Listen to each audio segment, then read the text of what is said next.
Be a part of the show by calling 915-544-KTSM, 915-544-5876, or comment online on our stream at facebook.com/Talk El Paso. It's 4 p.m. Mountain Time, and that means it's time to talk El Paso with Andrew J. Polk. Thank you all so very much for joining us here for Talk El Paso, airing live on News Radio 690 KTSM. I'm your host, Andrew J. Polk. Thank you for tuning in however you may be doing so, be it on air, online, live, streaming through the free and reliable iHeartRadio app, or joining us over on the various social media pages that we should be up on all of them here today. Looks like we are already, as some already dropping those likes and reacts. We do appreciate, but in any case, you can find us facebook.com/Talk El Paso, the Talk El Paso channel over on YouTube, Twitter at Talk El Paso, or twitch.tv, Andrew J. Polk. As Ida Beza Gardner chiming in already, good afternoon to you as well. A lot to get here to today. Maybe I've been slowing down this week ever since the big events going on, but just one thing going on I want to mention here. No, still not trying to be your weather authority or weather station or anything, but our news partners over at KFOX 14 and CBS 4 Local predicting some serious thunderstorm warnings in effect till right about now in Otero and Doña Ana counties. So if you're already heading out into those areas, including the McGregor Range base, so basically if you're headed out, way the heck out 54, but we know how those storms swirl around the area, so stay safe out there as much as you can. But in the meantime, plenty of other news topics and stories to discuss here, including just a couple top of mind here as we're getting into the afternoon here on Thursday in the first week of August. A lot more issues going on whenever it comes to seemingly statewide and even across the states.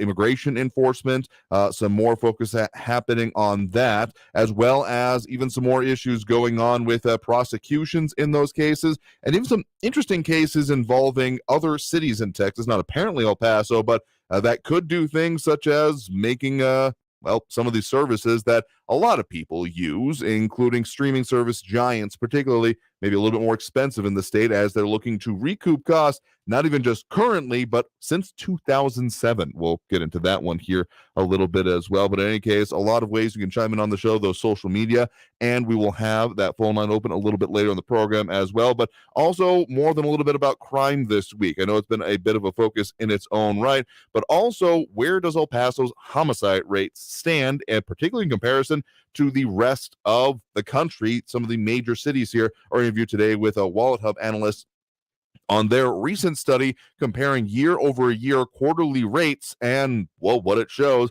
El Paso not in the top 10, but not exactly in a good place when it comes to how high those rates may have changed here. So we'll, of course, be talking about that as well. So however you're tuning in, you're welcome to be here and joining us here as we delve into as many of the things that we can really get into that are affecting us here in the Borderland. So that kind of main one here that I know our news partners over at KFOX 14 will be talking about as well. Their headline over on the website right now, 15-year-old girl, migrants involved in Texas DPS chase in El Paso's Upper Valley, according to a DPS spokesperson, saying that the chase started after a routine traffic stop, and that it resulted in, according to our news camera crews with our news partners, at least 4 vehicles wrecked, including the DPS vehicle. So this, of course, comes after there was another recent incident where, according to my information, actually it was involving CBP and Border Patrol that actually broke off that chase, but already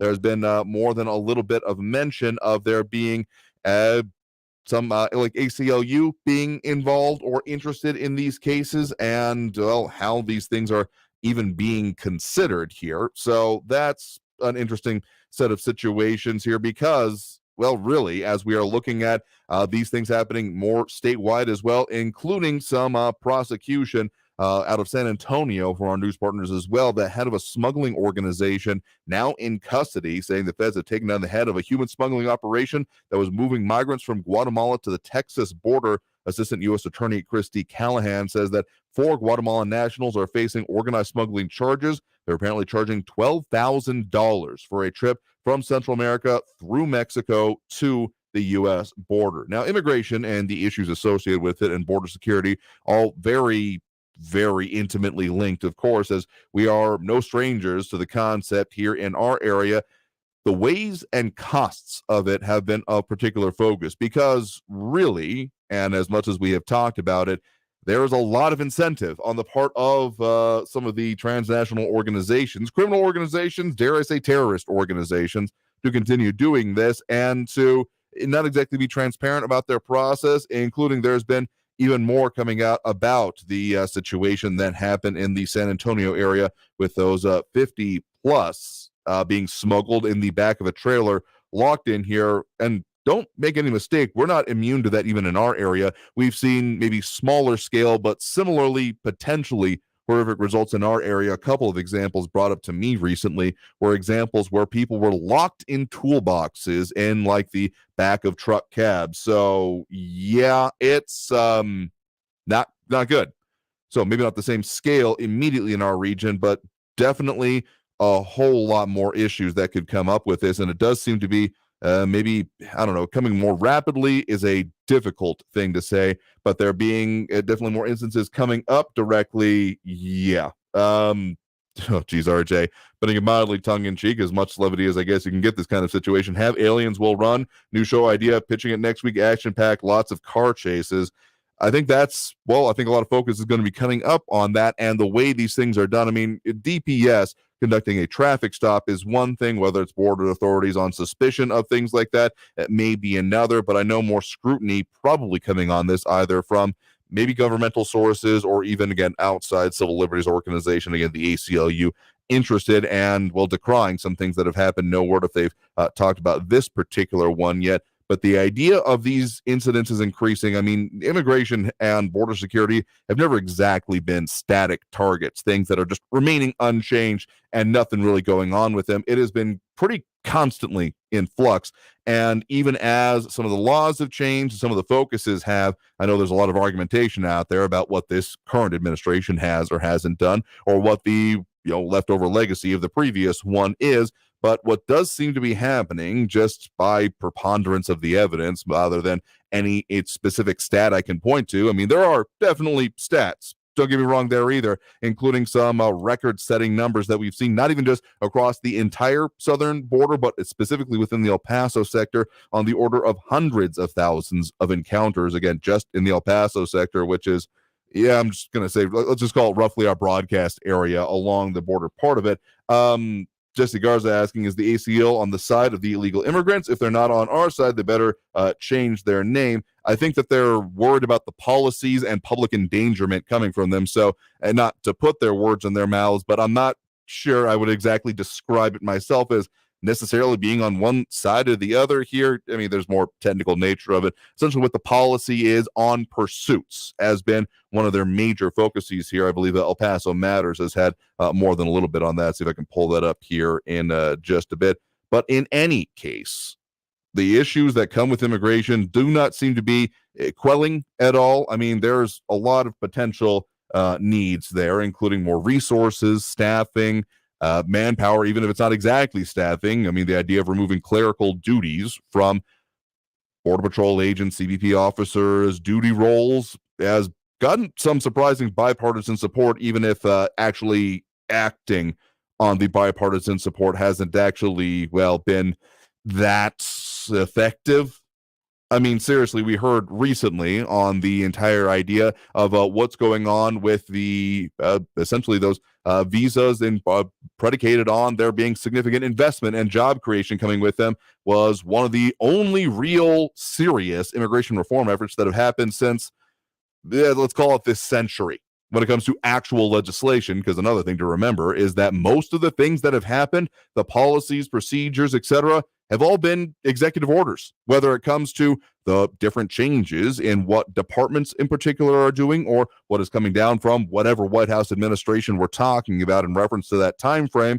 It's all executive branch action, and actual legislation has been fleeting at best. So leadership, yeah, that would be a nice thing to see here as well. So referring back to the issue and trying to answer your question a little bit more directly there, Jesse, I'm not trying to be evasive. Got the story up in front of it here, but yeah, that the ACLU specifically, after we get through some of the details of it here, quoting directly from the El Paso Matter story, in a letter sent Wednesday to CBP Commissioner Chris Magnus, the ACLU groups called for investigation into the crash by the agency's Office of Professional Responsibility. It also asked for those involved in the crash not to be expelled under Title 42. And continuing to quote the letter, all occupants of the vehicle must have the opportunity to consult with counsel, to be available to investigators, and pursue any and all protections and legal remedies that may be available to them, and essentially scrutinizing, chases and what comes from that, particularly from Border Patrol, CBP, Department of Homeland Security agencies, I think a little bit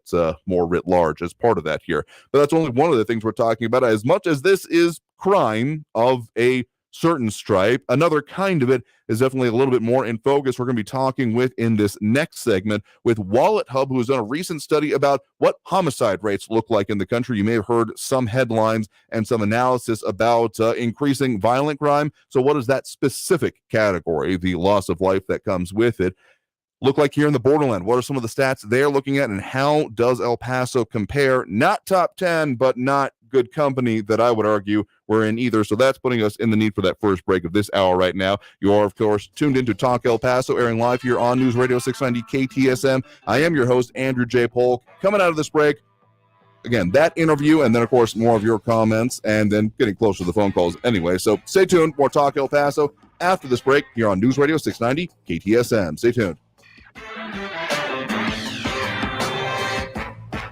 Traffic all day. News Radio 690. On Gateway Boulevard, northbound at Trans Mountain, an earlier crash involving a semi has two right lanes blocked there, and it's causing a backup. I-10 westbound between Thorne and Artcraft is slow with 7-minute delays. I-10 eastbound at Trowbridge, police medical on the scene of an injury accident. And the 601 Spur eastbound lanes are back open after a hazmat spill earlier. Carrie Edwards, El Paso traffic. This report is sponsored by the Truth with Lisa Booth podcast. Country music star John Rich just released a new single called Progress, where he calls out woke ideology. Don't miss John Rich, and don't miss The Truth with Lisa Booth every Monday, every Thursday, and all throughout the week on the iHeartRadio app, Apple Podcasts, Spotify, or wherever you get your podcasts. Almost 3 million people use Navage to breathe better, sleep deeper, snore less, and stay healthier. I'm Martin Hoke, and I invented Navage, the world's only nose cleaner that helps flush out airborne germs with powered suction. But what do doctors have to say about Navage? Here's Dr. Tonya Farmer, a board-certified ear, nose, and throat specialist. Most airborne allergens and viruses enter through your nose. When that happens, it can cause congestion and irritation, and that just makes you feel miserable. You can get a cold, you can get flu, sinus infections, or even worse. Flushing your nose with a saline solution is the most effective way to flush all of those dangerous threats out of your nose. So now when patients come in my office, I tell them I highly recommend that you use Navage on a daily basis for overall good health and wellness. And Navage is all natural and drug-free at Navage.com, Walmart, Walgreens, CVS, Rite Aid, Bed Bath, and Target. Navage, N-A-V-A-G-E, clean nose, healthy life. Maybe you've had to put off a health appointment or two during the COVID-19 pandemic. But if you're 45 or older, there's one test you shouldn't put off any longer: regular screening for colorectal cancer. Colorectal cancer is a leading cancer killer, but it can be prevented with regular screening starting at 45. There are more screening options than ever before, including at-home tests. It takes guts to put your health first. Ask your doctor about your options today. Visit cdc.gov/screen4life for more information. The word is out. People are abandoning their overpriced wireless carriers and flocking to Pure Talk for the same 5G coverage, but at a fraction of the price. In fact, the average family saves over $800 a year when switching from Verizon, AT&T, or T-Mobile. Get unlimited talk, text, and 6 gigs of data for just $30 a month. Just dial pound 250 and say switch now to save 50% off your first month. That's pound 250 and say switch now. Always just minutes away from the latest news around town and around the world. It's important to know what's going on, especially around the world. News Radio 690 KTSM. El Paso's News Radio 690 KTSM. Live from the KTSM AM 690 studios, it's Talk El Paso with Andrew J. Polk. To be a part of the show, follow on Facebook at facebook.com/Talk El Paso. Now here's your host, Andrew J. Polk.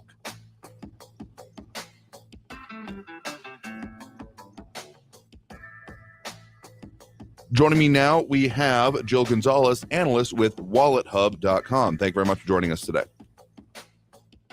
Thanks for having me. Absolutely, because some of the things and stats that we often talk about and really want to dig into can be a little bit difficult to do so, which is why I was very interested in y'all's recent report here out end of last month, really. Cities with the highest increase in homicide rates. And given the impact and often concern that we've had in this community about violent crime and the associated things with it, seeing it tabulated like this was very interesting. So tell us a little bit about the way that performing this study and doing this kind of analysis was done. Well, we looked at really three main categories. So we looked at the homicides per capita in the last quarter that data is available for, so in Q2 of this year. We also then compared that to the same period in 2021 and 2020 to look for the change in the number of homicides. And you did this for the 50 largest cities in the U.S., right? Exactly. We did it for the 50 largest U.S. cities that had available data for this. And we've been comparing it and updating it every quarter now. So the way that you put this together is the ranking is based on a combined score of with about half that score being from those homicide cases in the most recent quarter, and then the other half of it, a combination between the changes in the quarter versus the previous year, and then this quarter versus the 2 years prior, correct? Exactly. So now making down the top 10 on the list here, at least a few of the top ones, New Orleans, Baltimore, Louisville, Kentucky, Milwaukee, and Washington, D.C., the top 5 here. And El Paso notably does not fall in the top 10, but is very close by, ranking at number 14 with a combined score of 39.37, representing an increase and some maybe not the worst for this year, ranking about a little bit past middle of the pack for this year, but in the change year over year, ranking very badly. Exactly. So when we're just looking at this year over year, we see that El Paso has the fourth biggest change in homicide cases per capita. Just looking at the 2 quarters from 2021 to 2022. So it's seen almost a 160% increase. Mm-hmm. And then compared with the 2 years previous, it was 147% increase this quarter versus the same quarter in 2020. Exactly. So in 2020, we still see about, as you said, 150% increase. So that ranks in the top 10. And this is obviously not a ranking where you want to be in the top 10 in any category. Yeah, very close to it here. And just comparing some of the regional cities on this here, for instance, directly to our north, Albuquerque, New Mexico, ranking in that top 10 at number 7 there. And some other regional ones such as Phoenix ranking at number 22, Tucson actually ranking at the very bottom of the pack here at number 50. But then other places say, immediately or for a little bit, next ranking city anyway, off to our east, looking at Fort Worth coming in a little bit better than that as well. Exactly. So Fort Worth ranked 37th overall. Just looking at year to year, we actually see a little bit of a decrease by about 40%, and kind of exactly what it was in 2020. So kind of during the peak of the pandemic.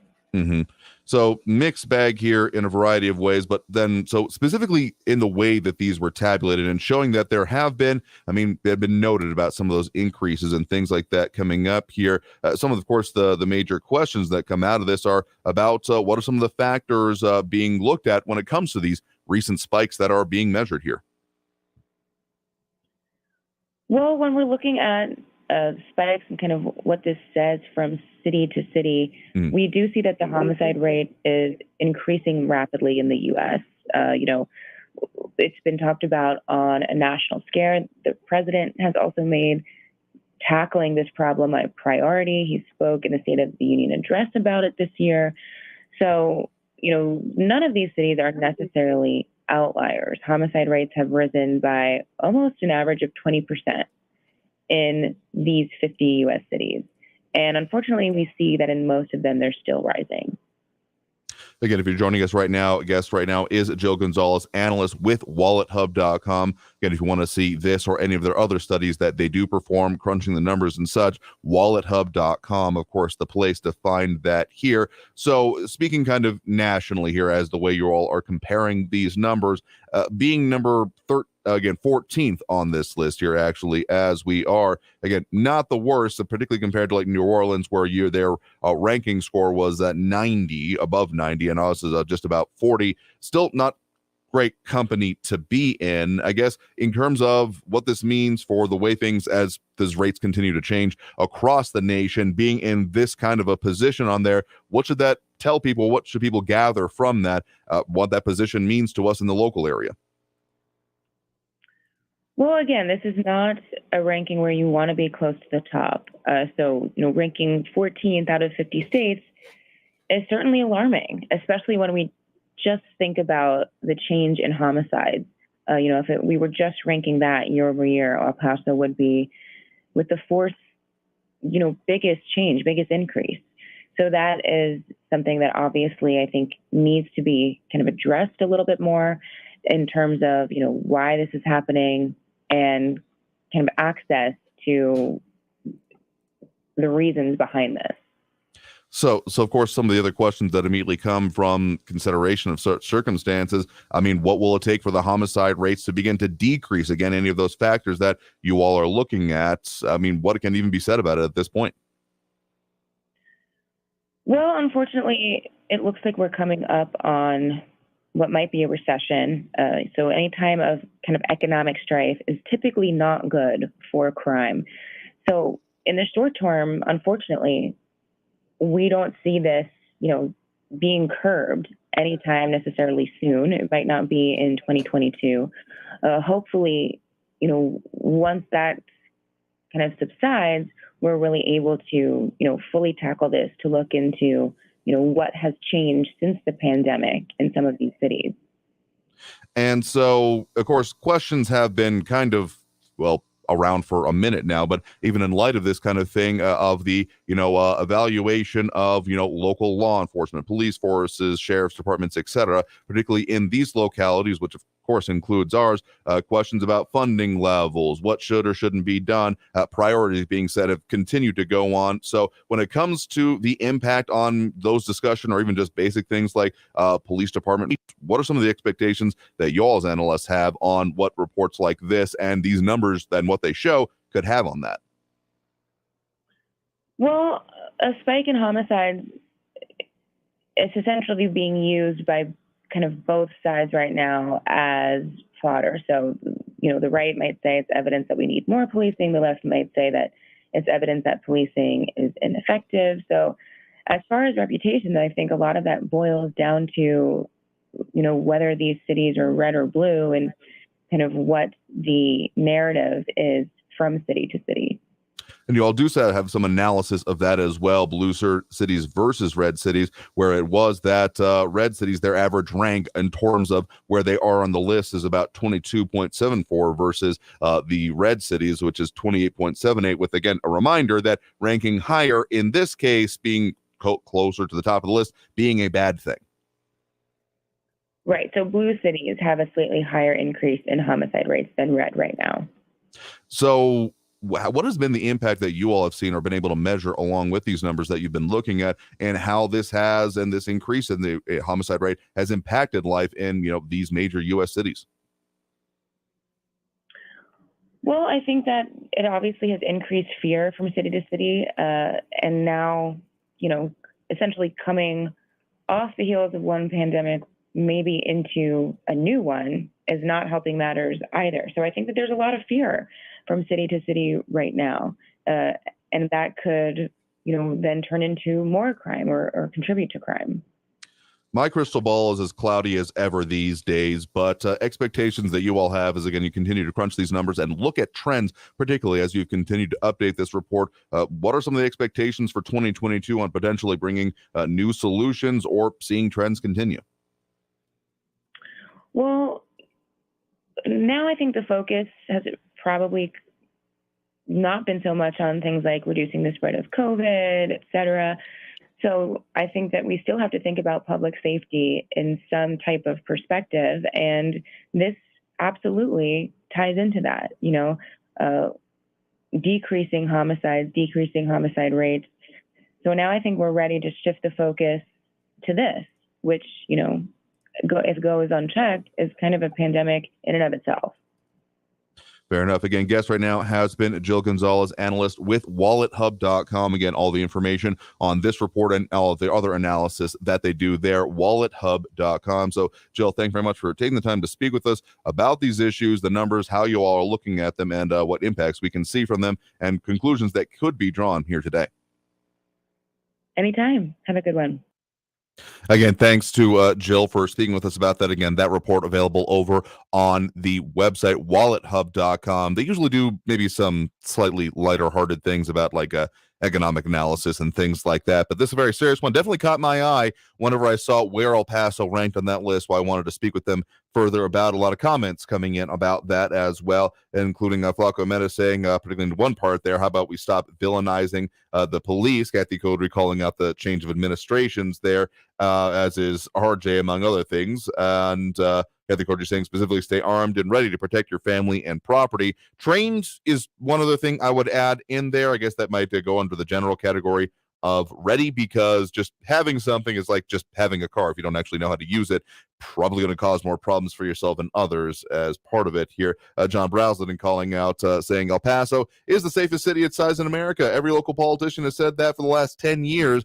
And I would argue that it's been accurate for the most part, but it actually has been trending upwards recently, looking back on some of this, trying to get in and dig into some of those numbers, the publicly available ones anyway, that don't require a public records request, which we're not opposed to, but aren't usually set up to, at least in this format, the way we do. Some of the data that has come out and is available for the start of this year does not put the number of homicides as what the percentage change would have to be in this case, that 164% increase, and the ranking that El Paso has overall within that. Not totally publicly available, or at least not the way it is. They're putting it out on some of these public-facing sites here, but don't have much reason specifically to disagree with the conclusions or findings of this WalletHub study. So priorities and what it means for us here, I guess one of the factors that has been reported on previously is that technically last year over the year previous, so looking 2020 or 2019 to 2020, homicides did drop in the city, but unfortunately, as is unfortunately apropos this week, it did include the drop because of the August 3rd shootings and the impacts that it had. So complex set of numbers here and one analysis being done of it. I'm sure further conversations will continue on about this because safety, what has been going on, and again, that roughly 20% increase in homicides that can be seen nationwide as the nation continues to emerge from things like the pandemic lockdowns and further activity, and then further ideas of recessions and things like that, all definitely, combining together. Jesse Garza saying, just got his license to carry, hope I never have to use it. Let me caution it on this way. I would hope that you continue using it in terms of training and using it to continue furthering your skills, because even a license to carry, which I hold myself, is a very good and positive step, but it's much also like a driver's license in that, sure, you have proven basic competency with the platform, the machine, in this case, that you are operating, but by no means does this mean that by having a driver's license, you're ready to, say, go and drive Formula One, enter a NASCAR race, or do any of those things that you would see on TV or in movies, and the exact same thing applies whenever we're talking about firearms and those side of platforms. So as much as I'm not usually available on Saturdays and can't get out and do them, I would wish I had more availability to go out and do things such as training, classes, etc. And I would urge anyone who has even a spare thought towards that idea to do the same thing and not just say, well, I've got it, and therefore it's much like having a computer and then assuming you'll be able to know how to use the keyboard lately. Jesse Good saying practice weekly, very good here, but also take the time to take classes if you can, if you got the time and the money and the dedication to it, because flat ranges are, again, for the manipulation of the platform, good, but there's not a whole lot of replacement for training on a two-way range. Not that I would encourage you to try it on your own. There's safe ways to do it here, but that's all to say we have to take that next break right now. Coming out of this break, talking a little bit more about some of those statewide situations, those immigration efforts, as well as why your streaming services, I'm guessing, might be getting a little bit more expensive in the state, potentially, or just overall. In any case, back after this break with more Talk El Paso here on News Radio 690 KTSM. I'm your host, Andrew J. Polk. A lot of stuff we're talking about, including some taxes creeping into the conversation, as often does. So stay tuned. More Talk El Paso after this break here on News Radio 690 KTSM. Don't go anywhere.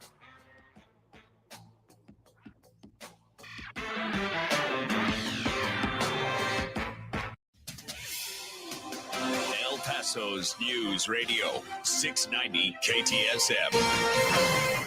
Hello, I'm Erica Castillo with this KFOX 14 news update. A 15-year-old girl and another individual are accused of leading DPS troopers on a vehicle chase in El Paso's Upper Valley today. The chase ended in a crash involving multiple vehicles, including a Texas Department of Public Safety vehicle in West El Paso. Our crew at the scene saw 4 vehicles crashed. We'll have more on this on KFOX 14 News at 5. And the price of a gallon of gas in America has dropped for 51 consecutive days as suppliers and refineries have been able to catch up on intense demand that pinched the system and brought prices to record highs earlier this summer. As of today, the average cost for a gallon of gas is $4.13, down almost 70 cents from a month ago, but still $1 more than a year ago. Producers have been struggling to keep up after the COVID-19 pandemic cratered the global demand for oil, leading to many operations being shut down. I'm Erica Castillo with this KFOX 14 News Update.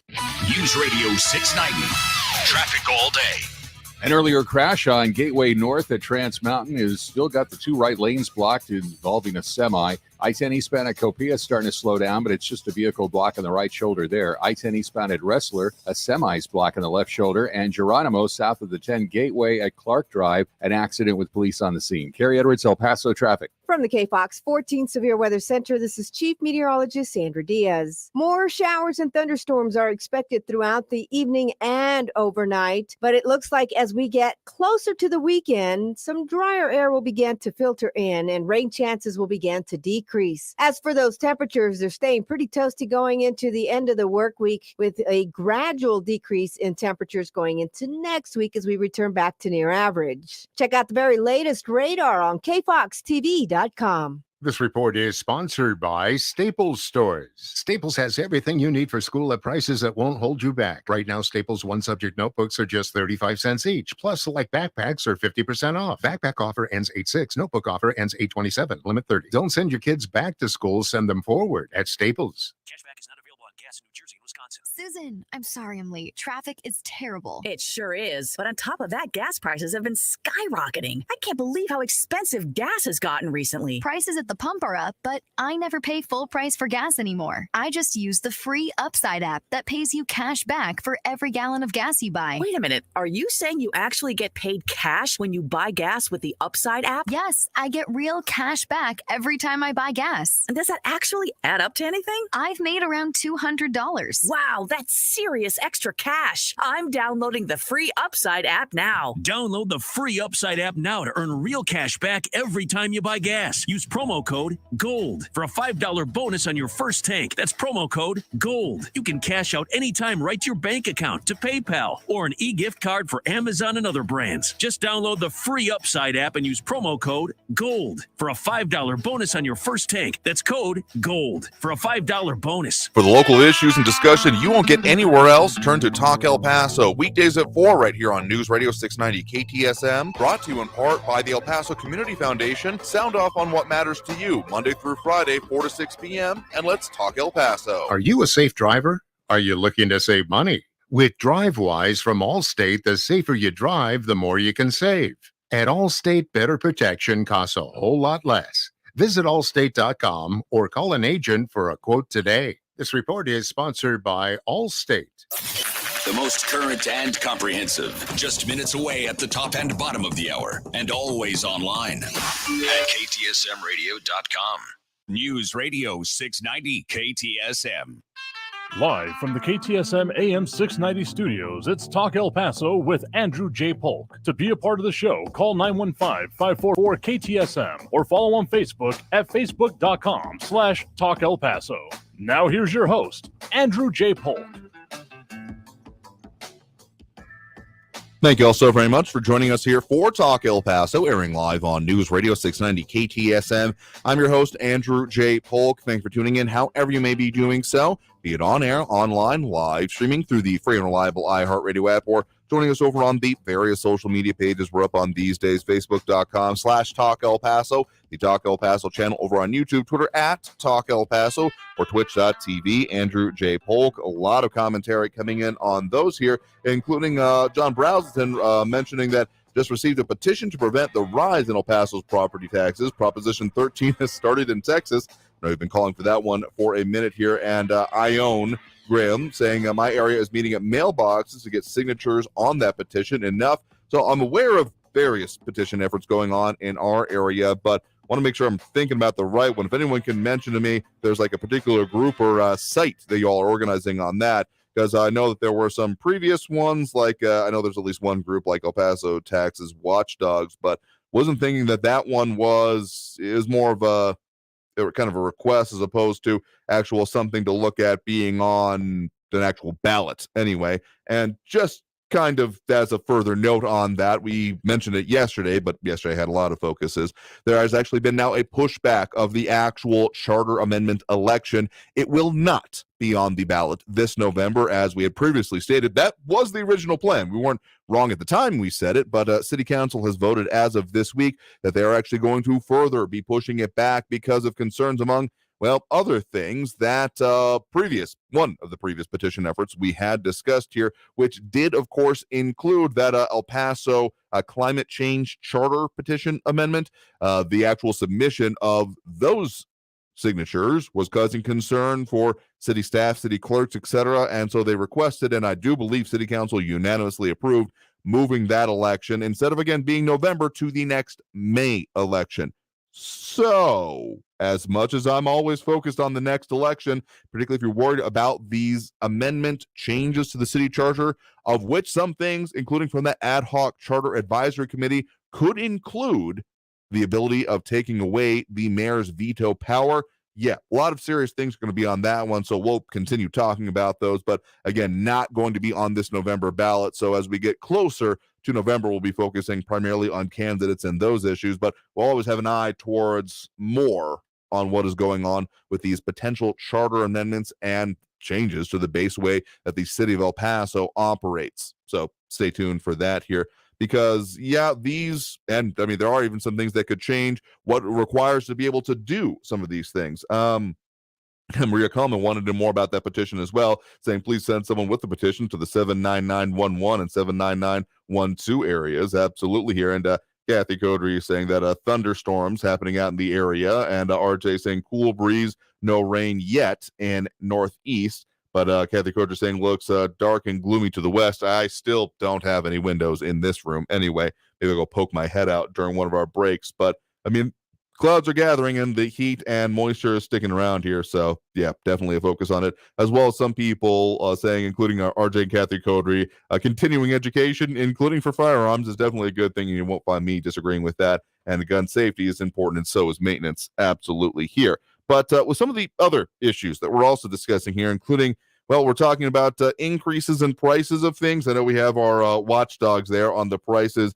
when it comes to the grocery store, but I have to wonder what the prices might happen with some of these streaming giants, specifically Disney, Hulu, and Netflix, now being sued by 25 cities in Texas, filed today, actually, in a Dallas court here. El Paso, as far as I'm aware, not a party of this, but they are hoping the other cities get a 5% franchise fees of the gross receipts for all of these, well, streaming giants, saying essentially that the way they are being used falls much closer under the way essentially cable services are for the use of infrastructure, particularly over city streets here, saying that they are actually video service providers and that they are quote unquote trespassing because they're using public property without proper compensation when it comes down to it.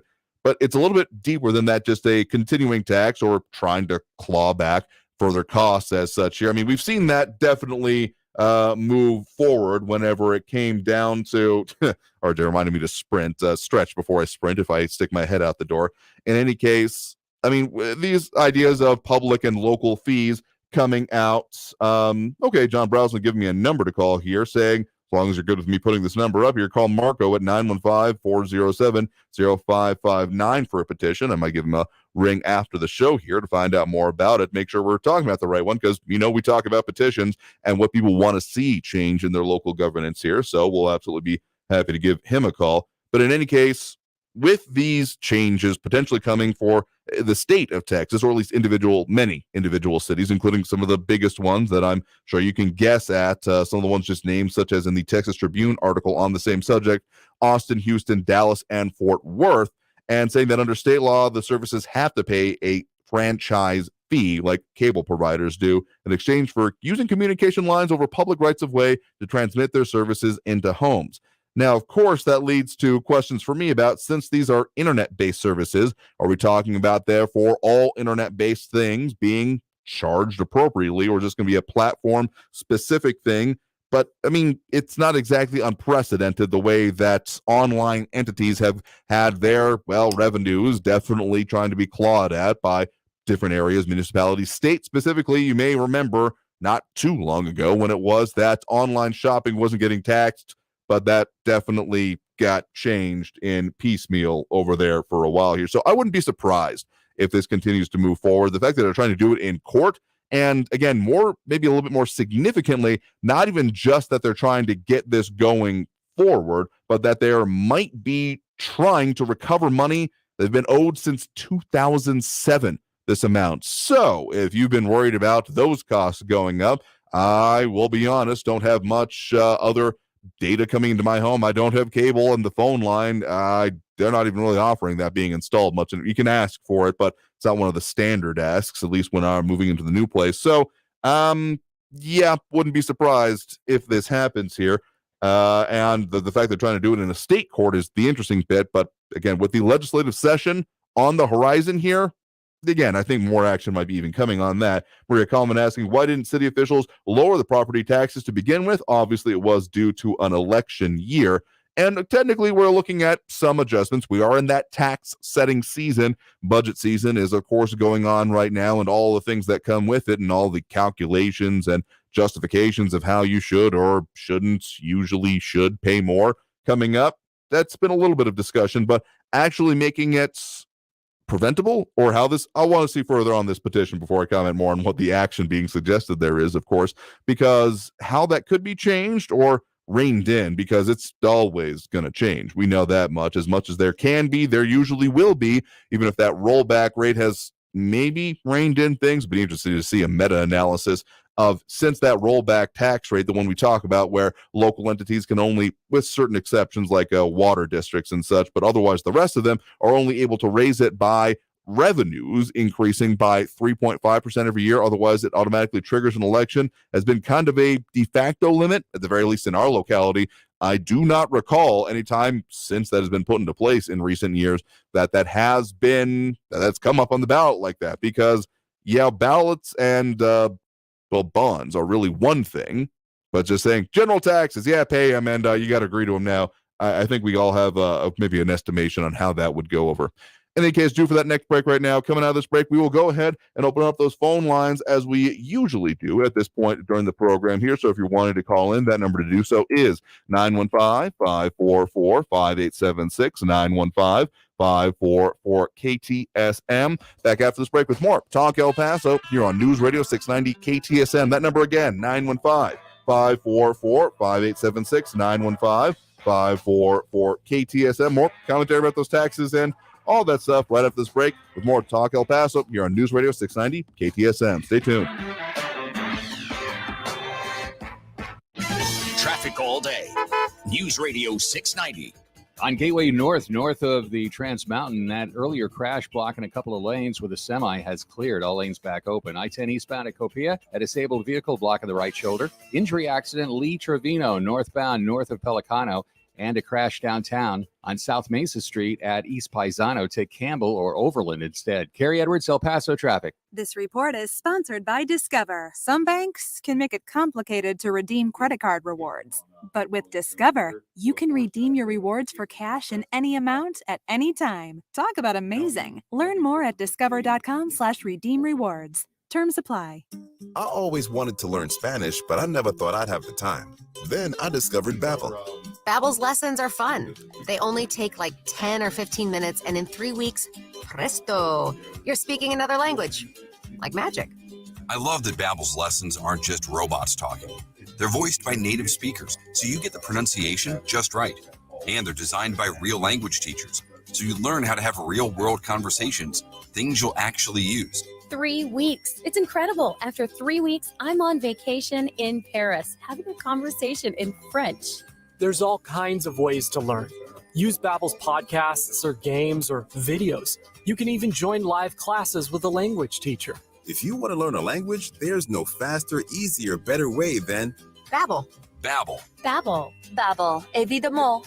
Go to babbel.com to try for free. That's BABBEL.com. Babbel.com. Some big news. Dick Morris's new book came out, and it says Donald Trump is running for president. And right after that, President Trump said it's not a matter of if, but when. You need to get Dick Morris's new bestseller, The Return, today. It reveals Trump's long-expected plan for 2024, his real reason for running, and his coming big surprise. Morris says Trump still might face 3 threats, including Hillary Clinton. And yes, Morris says she's running again. Newsmax says The Return is the book of the year. Already a #1 Amazon bestseller, The Return gives you Trump's plan. Big media, big tech, and the deep state want to stop Trump, but The Return shows Trump will triumph. Get Dick Morris's The Return in bookstores everywhere, or see the free offer from Newsmax and save almost $28. Just go to thereturn911.com. Thereturn911.com. That's thereturn911.com. With the Strawberry Frosty, time to enjoy yourself is built in. They're so rich and creamy, they're built for you to slow down, relax, and just take it all in. So when it's time for Frosty time, and Strawberry Frosty time is for a limited time, choose wisely. Choose Wendy's. Limited time only at participating U.S. Wendy's. M1EP.com. Superior multifamily property management services citywide. News Radio 690 KTSM El Paso.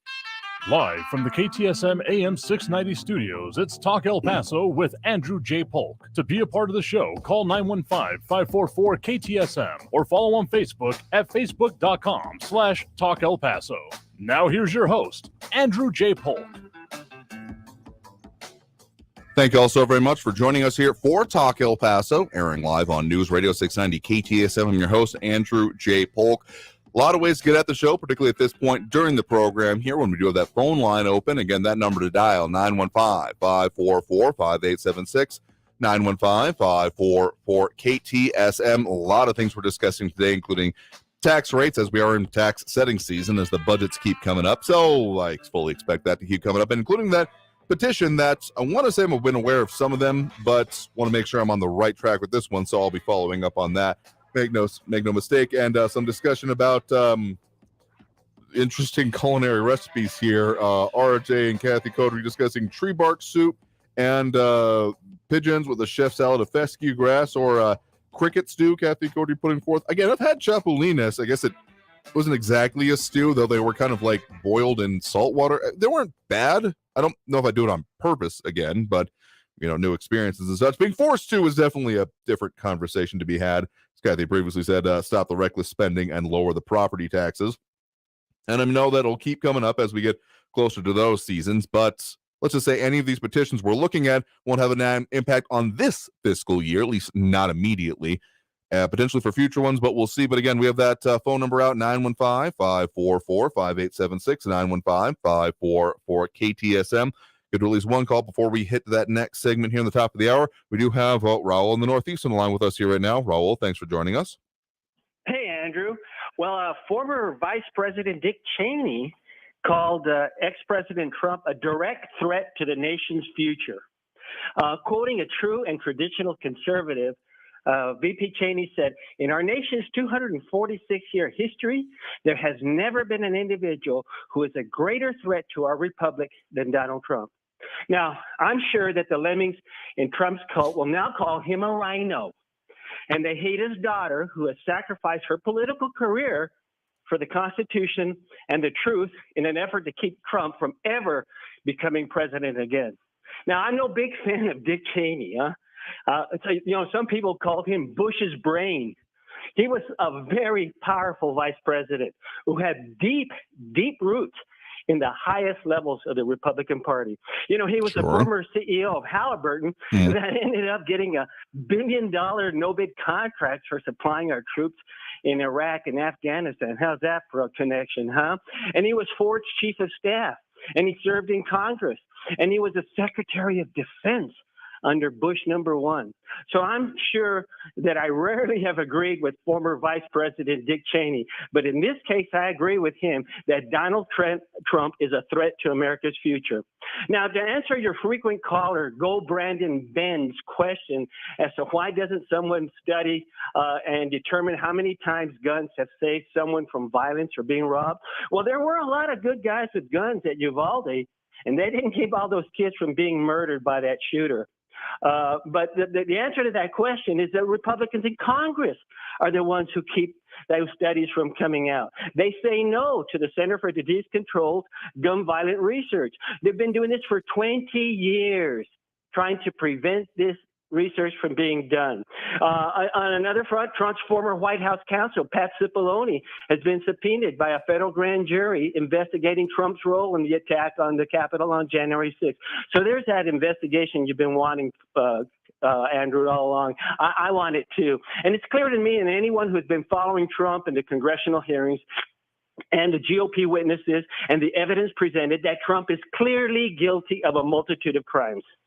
And one more thing, news reports say that Tiger Woods rejected an offer of $700 to $800 million to join the Saudi-backed LIV golf tournament. Now, this golf tournament is backed by Saudi Prince Mohammed bin Salman, who U.S. intelligence officials concluded in 2018 authorized the murder of Washington Post journalist Jamal Khashoggi. And Trump was called a fool by a 9/11 widow for saying that no one had ever gotten to the bottom of who brought down the Twin Towers, in spite of the fact that Trump repeatedly used to say back in the day that it was the Saudis who were responsible for the attack. You know, money does strange things to folks. Yet the first foreign nation that Trump visited after becoming president was Saudi Arabia. How about that, huh? And remember when he said that all the Muslims should be kept from coming into the country? I guess he didn't mean the Saudi royal family. And his son-in-law, Jerry, just got $2 billion of Saudi money to manage just before leaving the administration. So I say, screw Trump. I don't think anyone's going to be particularly surprised at your conclusion there, even if the path that you took to get there is more than a little bit suspect some way. Not even necessarily saying I agree with you on all the points here, but the thought process behind them, I find myself having more than a little bit of issue with, particularly when it comes to just some of the base level assumptions happening here. I mean, there are plenty of important things to talk about, and we'll have to do that more in the next hour here because we're out of time for this one. Coming out of this, so thank you for the point in the call. Coming out of this and the top of the hour news break, we'll get to more of those calls, comments, and everything we do here on the line. The beauty of the format is here we talk and respond about a lot of things, so stay tuned. More Talk El Paso after this break. Again, that number to call, 915-544-5876, 544-KTSM. Back after this break with more Talk El Paso. Stay tuned. Traffic all day. News Radio 690. I-10 westbound at Eastlake, the right turn lane is blocked by a semi-tractor trailer rig. Gateway Boulevard northbound at the Trans Mountain, that earlier crash is cleared. All lanes are back open. And an accident Geronimo Drive south of the 10 Gateway at Taos. And a crash reported South Mesa Street at East Paisano. Take Campbell or Overland instead. Carrie Edwards, El Paso traffic. Hello? Mike, this is Norma Jean at Sergio Lewis Body Shop near the airport. Have you seen Sergio? I'm expecting him in a few minutes to cut a new commercial. I'm really worried about him, Mike. He really believes he's a poet. It's gone to his head. There's plenty of room up there. Anyways, his poetry isn't that bad. Will you please have him call the shop? Sure, Norma. That's Norma Jean, Mike. Gotta go. Yee, she's feisty. Hey, Sergio, there you are. Hey, Mike, I have this great new poem. Check this out, man. Sometimes even our darkest moments are enlightening. Hey, what's so funny, man? Nothing, Sergio, really. By the way, Norma Jean called. Really? What did she want? Oh, she was just telling me what a big fan she is of your poetry, Sergio. Sergio Lewis Body Shop at 3800 Admiral near the airport, where it's the customer's choice, not the insurance company's, and there's a lifetime warranty on all collision repair. 593-0191. News on the hour and the half. Traffic and weather all day. News Radio 690 is KTSM AM El Paso, an iHeart radio station.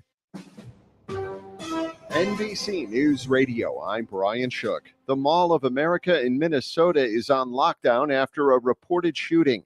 Videos online show dozens of people fleeing the mall. No word on if there are any injuries. Alex Jones will have to pay out over $4 million in compensatory damages to the families of victims of the 2012 Sandy Hook school shooting.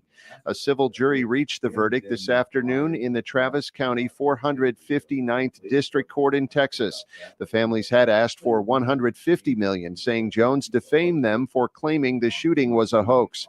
The monkeypox outbreak in the U.S. is now considered a public health emergency. Health Secretary Javier Becerra told reporters, "We are prepared to take our response to the next level in addressing this virus, and we urge every American to take monkeypox seriously." More than 6,600 cases have been considered probable or confirmed since monkeypox was first found in the U.S. The White House is condemning the harsh prison sentence imposed on WNBA star Brittany Griner. During a briefing, Press Secretary Karine Jean-Pierre said Russia is wrongfully detaining Griner. She called on Russia to release her immediately, along with other Americans wrongfully detained. National Security Council spokesman John Kirby says a proposed U.S. prisoner swap with Russia remains on the table. It's a serious proposal. We urge them to accept it. Police say a staffer for Indiana Republican Congresswoman Jackie Walorski caused her fatal car crash. Lisa Taylor has more. The crash killed Walorski, two of her staff members, and a woman in another car just outside Fort Wayne on Wednesday. The Elkhart County Sheriff's Office said the staffer driving the SUV carrying Walorski crossed the center line and collided with a smaller car. The prosecution is resting in the Parkland, Florida school massacre penalty trial as court adjourns for 2 weeks.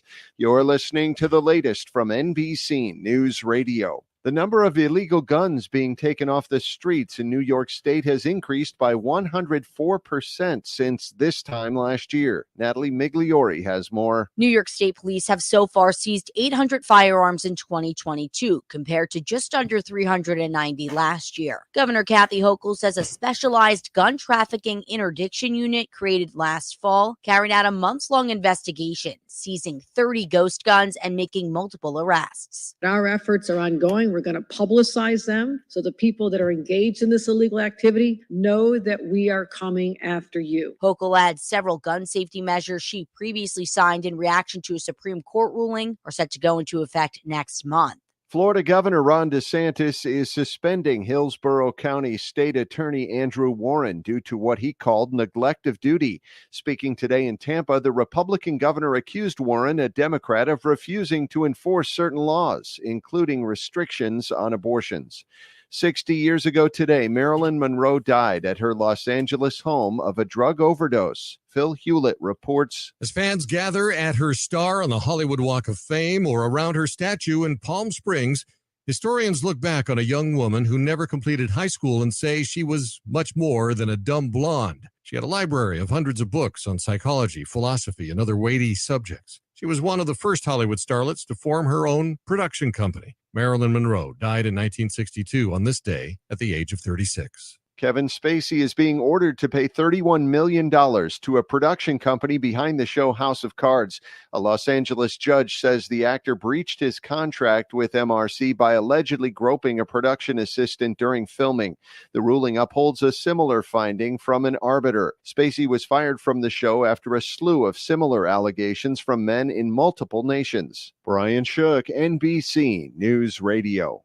Our iHeartRadio Music Festival. September 23rd and 24th. T-Mobile Arena here in Las Vegas. Stream it free on the CW app and CWTV.com. And get ready to win your way there starting Monday. The iHeartRadio Music Festival is connecting all of us. Capital One is a proud partner of the iHeartRadio Music Festival for the 6th year in a row, bringing great products, rewards, and services to its customers. What's in your wallet? This report is sponsored by Napa Auto Parts. When your ride fires on all cylinders, so do you. That's why Napa is on a mission to keep you in motion. With nearly 6,000 Napa Auto Parts stores and over 17,000 Napa Auto Care centers, the Napa network has everything you need to get up and go. If you're 45 or older, this message could save your life. Health experts now recommend starting regular colorectal cancer screening at age 45. Colorectal cancer is the leading cause of cancer death, but it's preventable through regular screening. There are more screening options than ever before, including at-home tests. You've got the guts to prevent colorectal cancer. Talk to your doctor about your options and visit cdc.gov/screenforlife for more information. Remember all the stuff they promised you'd have in the future? Mostly flying stuff, hoverboards, jetpacks, flying cars. Well, that future is not here yet, but the future of audio is with the iHeartRadio app. Streaming music, radio, podcasts, it's all there just a tap away, all in one free, easy-to-use app. So don't wait for flying cars. They can barely get driverless ones working. Get the future of audio today. Download the free iHeartRadio app now. iHeartRadio. El Paso's News Radio 690 KTSM. Live from the KTSM AM 690 studios, it's Talk El Paso with Andrew J. Polk. To be a part of the show, call 915-544-KTSM or follow on Facebook at facebook.com/Talk El Paso. Now here's your host, Andrew J. Polk. Thank you all so very much for joining us here for Talk El Paso, airing live on News Radio 690 KTSM. I'm your host, Andrew J. Polk. Thank you for tuning in, however you may be doing so, be it on air, online, live streaming through the free and reliable iHeartRadio app, or joining us over on the various social media pages we're up on these days, facebook.com/Talk El Paso, the Talk El Paso channel over on YouTube, Twitter @Talk El Paso, or twitch.tv, Andrew J. Polk. The other ways you're doing it. A lot of comments coming in those ways, including RJ, Brian Williams, Kathy Codry, Maria Coleman, John Brazelton, Calvin Williams, Ted Kors, Make Rios, Todd Fiskey, Ted Kors, if I didn't say that one already. Dropping those likes and reacts. Let's just put it that way. That's an easy way to do it. We do, of course, have Calvin Williams, Ione Grimm, Matt Olson, Sean Gardner, Flaco Jimenez, Monica Cervantes, Robbie Flores, and Ida Beza Gardner, and a lot of comments coming in there.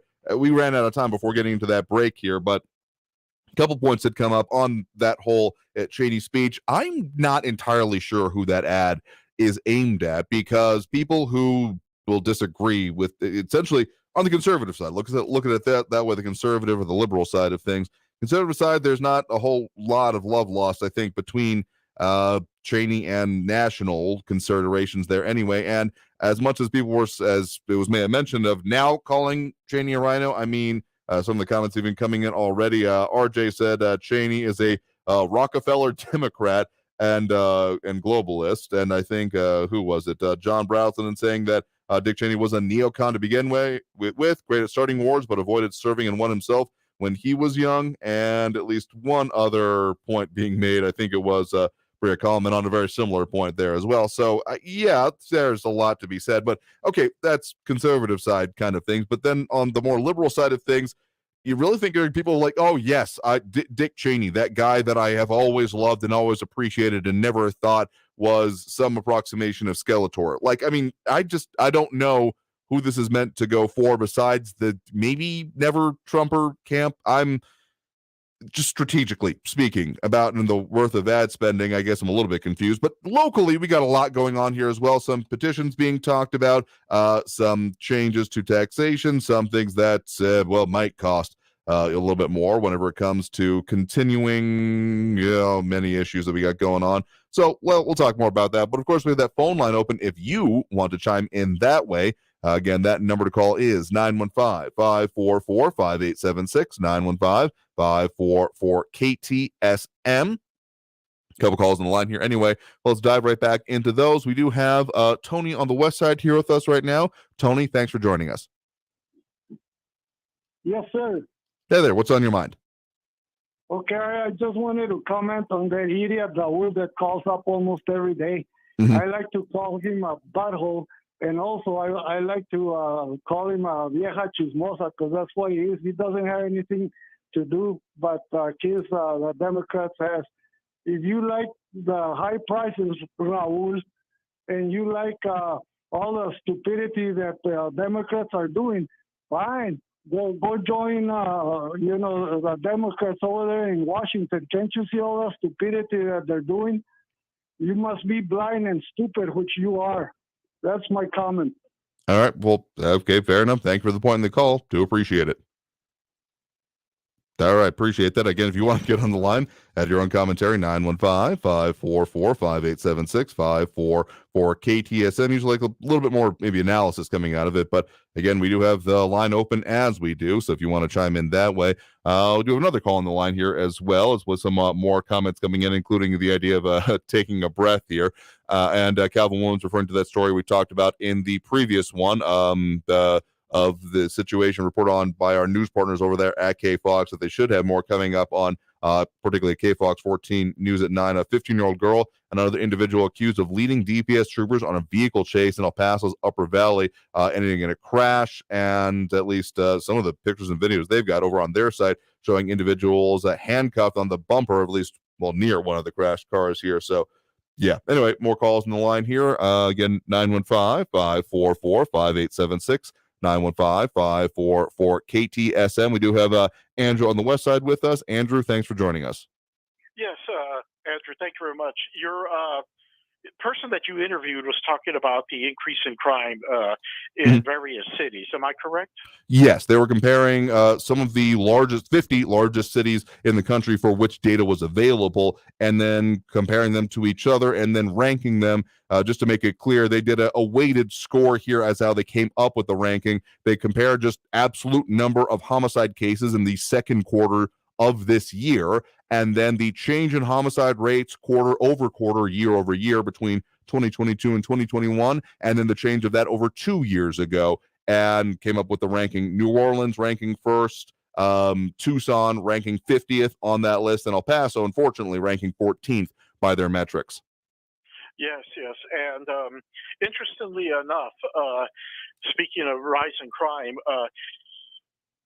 George Soros defended his funding of progressive prosecutors, citing inequality and justice. Mm-hmm. Yes, and it may surprise a few people, but the number of these crimes, these large number of crimes committed, are committed by a small number of people, and usually these are people that individuals that have been through the system numerous times. In other words, the rate of recidivism is increasing. Interesting point to be made. I know we talk about that a lot, and particularly in reference to, well, some of those border security issues where the Title 42 has kind of kept just pushing it back as opposed to solving any of it. So while the absolute number of encounters is concerning, the fact that it's not even necessarily discrete people, but keeps being repeat ones there, it's been a border issue, so becoming more of a, not exactly in the same way, but in the same vein, I guess you could say, of recidivism and repeats. I know that there's the whole revolving door to be talked about as well with the COVID guided releases, I guess the way it is, but it's not supposed to be being done for violent crime anyway. Yes, and Texas Governor Abbott instituted he signed into law back in 2021 concerning bail. Basically, on violent crime, you cannot just have ROR released on your own or PR bond, up a personal bond. There has to be a surety bond attached to that. Yeah, personal recognizance, something that had been somewhat getting focused on in our region, at least some of the last times I was covering county commissioners, and the jail system here in El Paso was very much a focus. But again, there's a difference between, as much as it can be, crime is crime, nonviolent and violent crime, and different levels therein. Yes. Exactly. Now, in response to that Raul character, there was a article in the New York Times, of all people, in 2021, and a study cited by the CDC said that there was over 60,000 defensive gun uses each year. And talking about a good guy with a gun, I can cite the Indianapolis Mall incident just as of recent.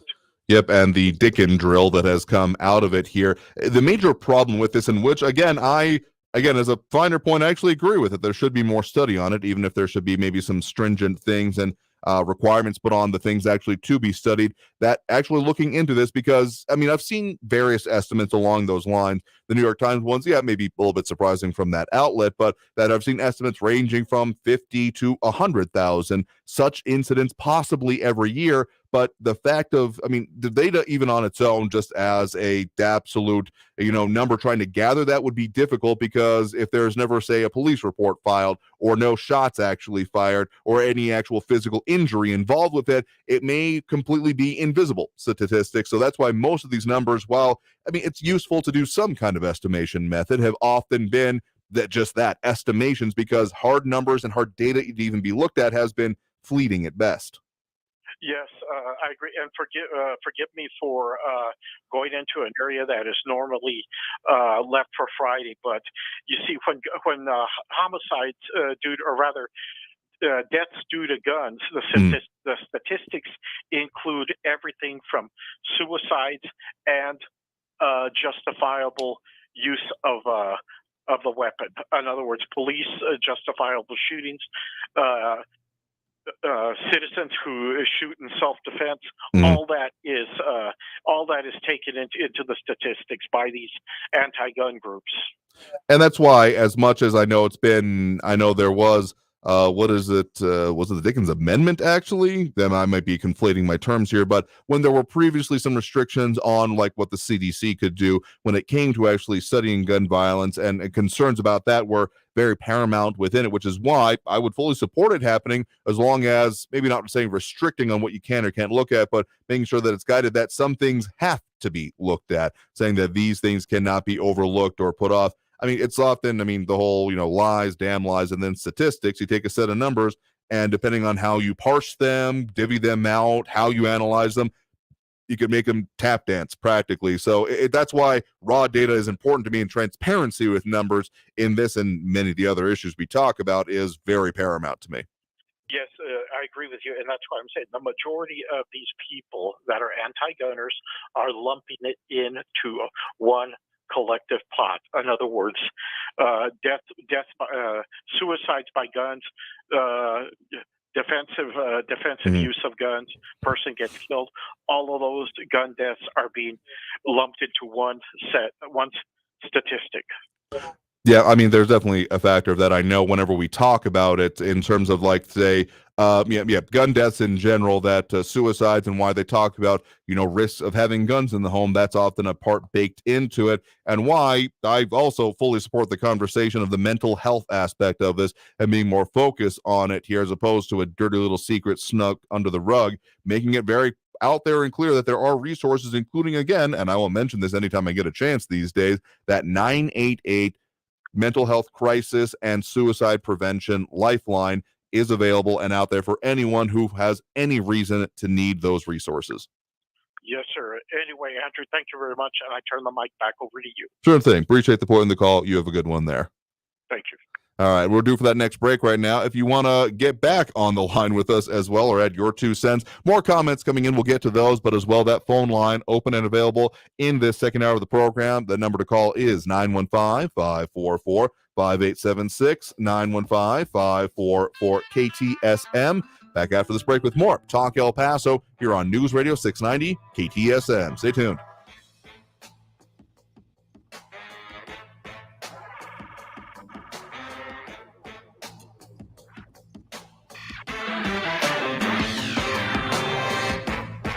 Traffic all day. News Radio 690. I-10 westbound at East Lake, the right turn lane is blocked by a semi-tractor trailer rig. Gateway Boulevard northbound at the Trans Mountain, that earlier crash is cleared. All lanes are back open. And an accident in Geronimo Drive south of the 10 Gateway at Taos. And a crash reported South Mesa Street at East Paisano. Take Campbell or Overland instead. Carrie Edwards, El Paso Traffic. This report is sponsored by Red Pilled America. Red Pilled America is the best storytelling podcast in the country. This week we explore whether manufacturing jobs can ever come back to America by telling the origin story of the baseball cap. Listen to Red Pilled America every week on the free iHeartRadio app. That's Red Pilled America. Cashback is not available on gas in New Jersey and Wisconsin. Wisconsin. Susan, I'm sorry I'm late. Traffic is terrible. It sure is. But on top of that, gas prices have been skyrocketing. I can't believe how expensive gas has gotten recently. Prices at the pump are up, but I never pay full price for gas anymore. I just use the free Upside app that pays you cash back for every gallon of gas you buy. Wait a minute. Are you saying you actually get paid cash when you buy gas with the Upside app? Yes, I get real cash back every time I buy gas. And does that actually add up to anything? I've made around $200. Wow, that's serious extra cash. I'm downloading the free Upside app now. Download the free Upside app now to earn real cash back every time you buy gas. Use promo code GOLD for a $5 bonus on your first tank. That's promo code GOLD. You can cash out anytime right to your bank account, to PayPal, or an e-gift card for Amazon and other brands. Just download the free Upside app and use promo code GOLD for a $5 bonus on your first tank. That's code GOLD for a $5 bonus. This radio commercial was made to convince you to stop speeding. We can't use siren sound effects on the radio, so we'll use other equally jarring sound effects to get your attention, like telling you that whether you drive a little over the speed limit or a lot, you can crash just the same. You could hurt yourself, or worse, others. I'm at the scene of the collision. And the damage you cause will be beyond repair. See, we didn't have to use crash or siren sounds after all. Speeding catches up with you. Brought to you by NHTSA. My friend and I are taking a trip to Mexico this year, but neither of us speak Spanish. So we downloaded Babbel and started learning Spanish fast.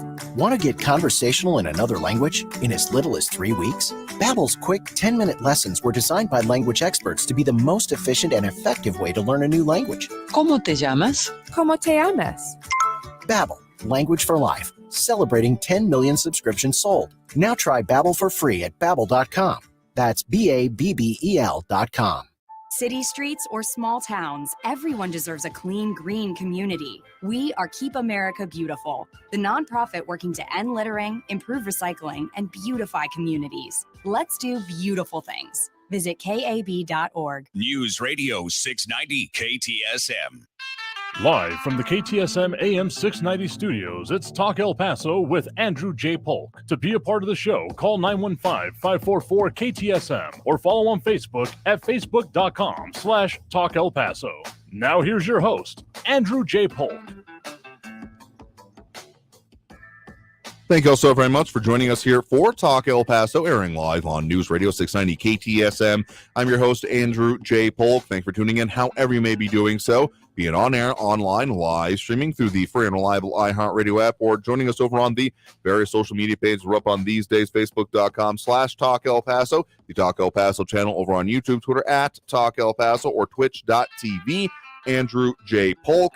A lot of stuff we got going on for you here today. A lot of conversations. We're, of course, continuing them here in the second hour of the program. That phone line open, among other things, 915-544-5876, 915-544-KTSM. The number to dial there. Calling in the midst of a segment, you might get put on hold for a minute, but you know, everything going on during the show till we pop you up live. And a lot of comments, of course, coming in over on the various social media pages, Facebook, YouTube, Twitter, and Twitch, either under Talk El Paso or Andrew J. Polk.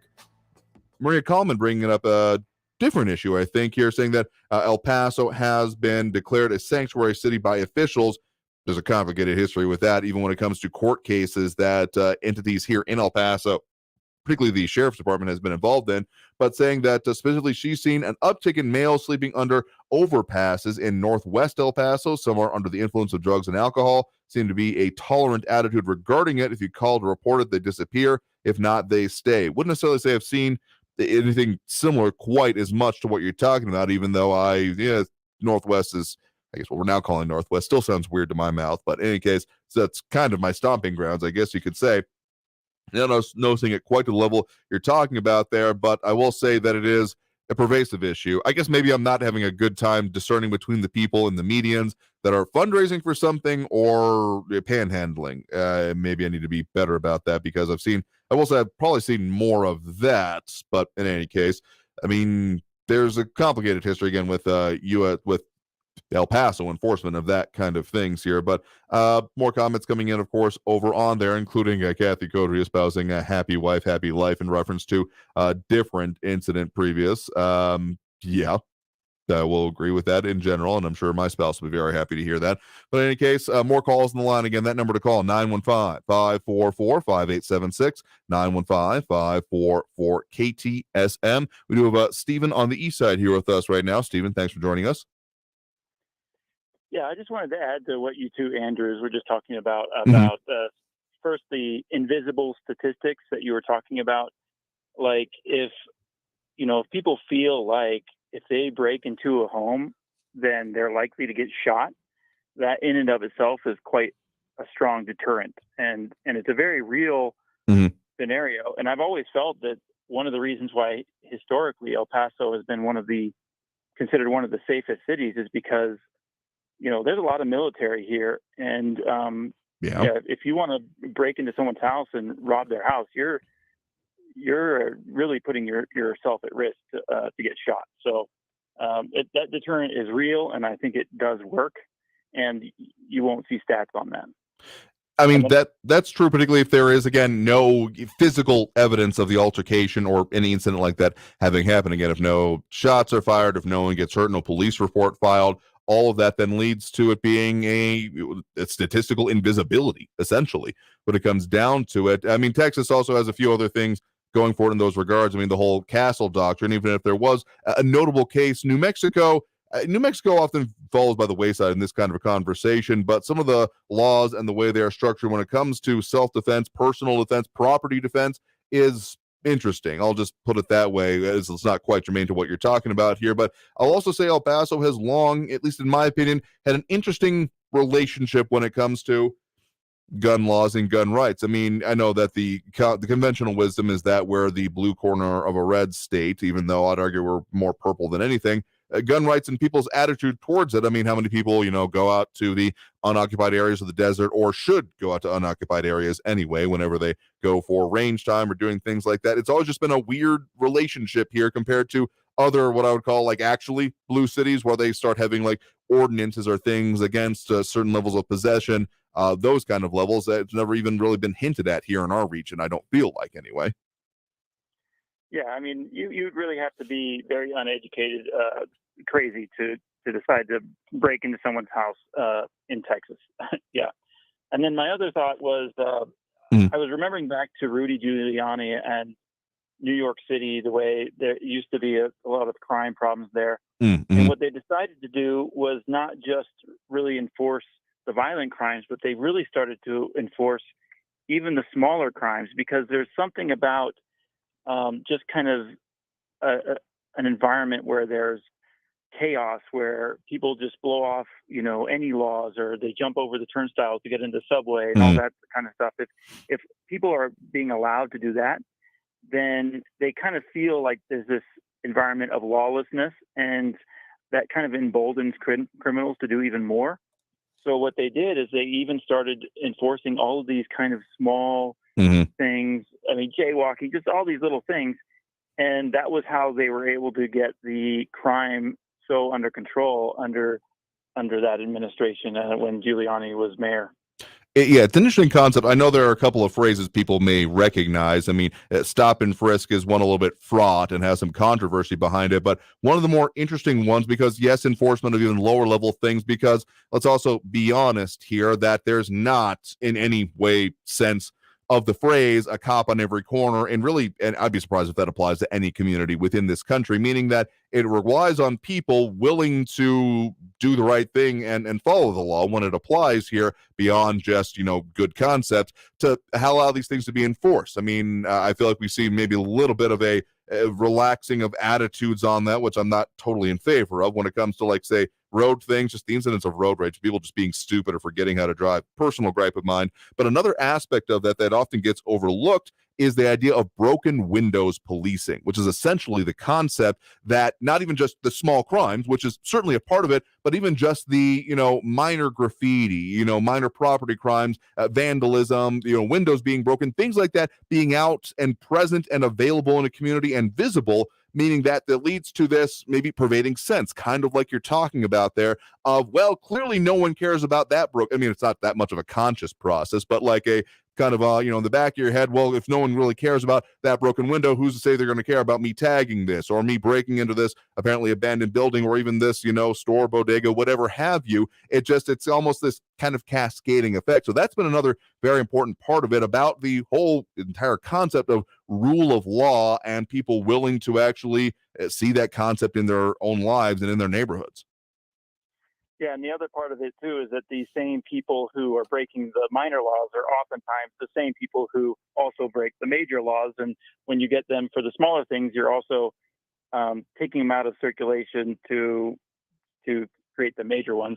I'm reminded of this recent news story. I think it was in Las Cruces or somewhere, but someone got shot for stealing beer was the kind of like the idea that people had. Oh, yeah. But if you read the story, it's like, no, they didn't just steal the beer. They stole the beer and they just walked out, where the gas pumps were and started drinking them right there. I mean, they had no respect for anybody, and much less the law, who they started apparently fighting with the police and there was a physical altercation, and that's what ended up and the person being shot. I mean, you don't get shot just for stealing a beer, but if you start trying to fight the cops, then you might get shot. Yeah, I believe it was, if not directly part of our news partners updates yesterday from KFOX, was something that they had mentioned up there that, it happened actually at the Chevron gas station on 2645 South Valley Drive. And it was kind of, I almost brought it up yesterday, but we had a lot of other things to discuss because of the brazenness of it. Yeah, that the guy essentially did a beer run, which, I mean, the whole idea of, taking a case and bolting out the front door is not great, but not uncommon, but then kind of forgot the last running part and was just sitting in a vehicle, like you said, at the gas pumps, openly drinking it, and then the altercation got way out of hand there. So it's a little bit, the brazenness of that was what made it stick out in my mind as well. So I'll agree with you on that point for sure. Yeah, if the people who are doing that have a certain type of attitude, and they can be quite dangerous. Yeah.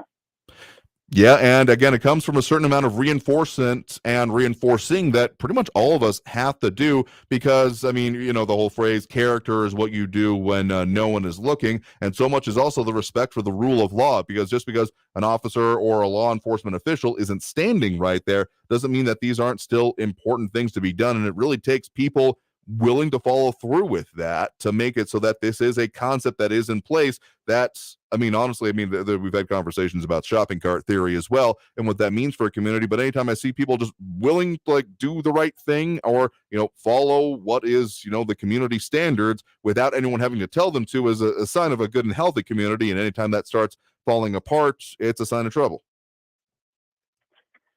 Yeah, totally agree. All right. Have a good evening. Yeah, sure thing. Thanks for pointing the call. You have a good one there as well. I mean, these concepts are difficult, long-ranging, and often pervasive, honestly, because the amount of time and effort it takes to establish them and then keep them going is significant. I mean, these things don't just appear fully formed out of the ether. They've been developed over quite a long period of time, and to keep them up takes a lot of people to do it here. Jesse Garza saying that's the kind of arrogance that they find in California. Looks like it's found its way here. I don't know. It seems like some people are just like, there's a phrase I want to use, FAFO, that I can't say on the radio. And some people need to find out more often than not, it sounds like here. Anyway, got to take that next break right now. Coming out of this break, we'll get to more of those calls, more of those comments, more of everything we do at this point during the show on the line here. So if you want to get on there, including some more comments here, that number to call is 915-544-5876, 915-544-KTSM. Back after this break with more Talk El Paso here on News Radio 690 KTSM. Stay tuned.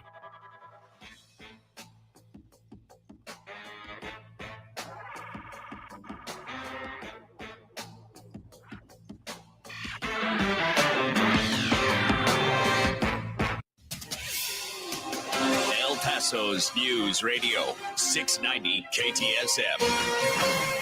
Hello, I'm Erica Castillo with this KFOX 14 News Update. A 15-year-old girl and another individual are accused of leading DPS troopers on a vehicle chase in El Paso's Upper Valley today. The chase ended in a crash involving multiple vehicles, including a Texas Department of Public Safety vehicle in West El Paso. Our crew at the scene saw 4 vehicles crash, and the price of a gallon of gas in America has dropped for 51 consecutive days as suppliers and refineries have been able to catch up on intense demand that pinched the system and brought prices to record highs earlier this summer. As of today, the average cost for a gallon of gas is $4.13, down almost 70 cents from a month ago, but still $1 more than a year ago. Producers have been struggling to keep up after the COVID-19 pandemic cratered the global demand for oil, leading to many operations being shut down. I'm Erica Castillo with this KFOX 14 News Update.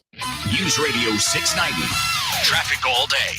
On your El Paso freeways, the I-10 eastbound between Cotton and the 54 Patriot, slow with 5-minute delays, stop-and-go traffic. I-10 eastbound at Loop 375, an earlier crash that had the 2 right exit lanes blocked. Those are back open. I-10 eastbound at Paisano Drive, stalled trucks blocking the right shoulder, and an accident reported Zaragoza at Sunfire Boulevard. Carrie Edwards, El Paso traffic. From the KFOX 14 Severe Weather Center, this is Chief Meteorologist Sandra Diaz. More showers and thunderstorms are expected throughout the evening and overnight, but it looks like as we get closer to the weekend, some drier air will begin to filter in and rain chances will begin to decrease. As for those temperatures, they're staying pretty toasty going into the end of the work week, with a gradual decrease in temperatures going into next week as we return back to near average. Check out the very latest radar on kfoxtv.com. This report is sponsored by Indeed.com. Fall into autumn hiring with Indeed. Their all-in-one solution makes it easy to attract, interview, and hire candidates. Sponsor a job and immediately get a short list of quality candidates whose resumes on Indeed match your job description. Visit Indeed.com/credit. Hello? Mike, this is Norma Jean at Sergio Lewis Body Shop near the airport. Have you seen Sergio? I'm expecting him in a few minutes to cut a new commercial. I'm really worried about him, Mike. He really believes he's a poet. It's gone to his head. There's plenty of room up there. Anyways, his poetry isn't that bad. Will you please have him call the shop? Sure, Norma. That's Norma Jean, Mike. Gotta go. Eee, she's feisty. Hey, Sergio, there you are. Hey, Mike, I have this great new poem. Check this out, man. Sometimes even our darkest moments are enlightening. Hey, what's so funny, man? Nothing, Sergio, really. By the way, Norma Jean called. Really? What did she want? Oh, she was just telling me what a big fan she is of your poetry, Sergio. Sergio Lewis Body Shop at 3800 Admiral near the airport, where it's the customer's choice, not the insurance company's, and there's a lifetime warranty on all collision repair. 593-0191. Country music star John Rich just released a new single called Progress, where he calls out woke ideology. Don't miss John Rich, and don't miss The Truth with Lisa Booth every Monday, every Thursday, and all throughout the week on the iHeartRadio app, Apple Podcasts, Spotify, or wherever you get your podcasts. This report is sponsored by the Truth with Lisa Booth podcast. Okay, forest animals, kids are coming to the forest, and it's up to us to make their visit a good one. Sparrow, have you practiced the most popular bird songs for the year? Of course. Catchy. I like it. River, how's the temperature? It's a refreshing 52 degrees, man. I love it. Turtle. He's not here yet, man. He's late every morning. Okay. Squirrel. The forest has been preparing just for you. To learn more about cool things to do in the forest, visit discovertheforest.org. Brought to you by the U.S. Forest Service and the Ad Council. News Radio 690 KTSM El Paso. Live from the KTSM AM 690 studios, it's Talk El Paso with Andrew J. Polk. To be a part of the show, call 915-544-KTSM or follow on Facebook at facebook.com/Talk El Paso. Now here's your host, Andrew J. Polk. Thank you all so very much for joining us here for Talk El Paso, airing live on News Radio 690 KTSM. I'm your host, Andrew J. Polk. Thank you for tuning in, however you may be doing so. A lot of ways to chime in, particularly at this point during the show. We do, of course, have that phone line available, 915-544-5876, 915-544-KTSM. If you call in the midst of a segment, you might get put on hold for a bit, but just stay in the line. We'll be with you shortly as we keep talking about all the things that affect us here in the Borderland, as much as we can cram into 2 hours every day anyway. A couple more calls on the line and more comments coming in as well. Again, that place is to do so. Facebook, YouTube, Twitter, and Twitch, either under Talk El Paso or Andrew J. Polk. The right places to find us anyway. Any way you're getting at us is a good way to do it. Let's be honest with you. including some of the comments coming in. Maria Coleman, RJ, Kathy Codry, Calvin Williams, Monica Cervantes, Mondo over on the Twitch asking, is El Paso a sanctuary city? I mean, yes and no. I know I say that for a lot of things. There are some official policies in place and some actually court required because they're part of settlements. It's a complicated picture, but more on the balance towards yes than no. I'll say overall, even if there are some Texas things going on with there as well, and some laws that were passed, as well as some other comments coming in. Also dropping those likes and reacts. We appreciate Calvin Williams, Ione Grimm, Matt Olson, Sean Gardner, Flaco Menace, Monica Cervantes, Robbie Flores, and Ida Beza Gardner. So a lot of comments going on there.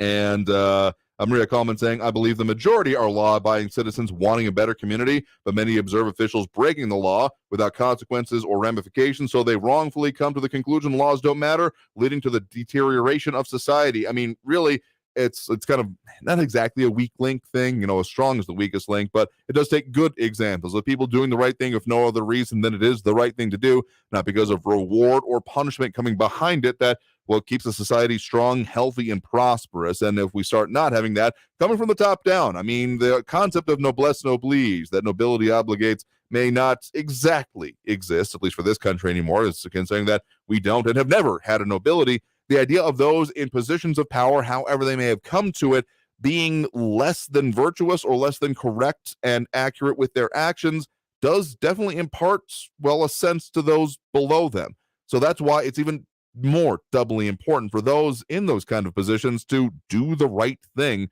because seriously, it's again, characters, what you do when no one's watching, but also particularly when someone's watching. Jeez. Anyway, let's go back to those phone calls right now. 915-544-5876, 915-544-KTSM. Do we have Dave in Central on the line with us here right now? Dave, thanks for joining us.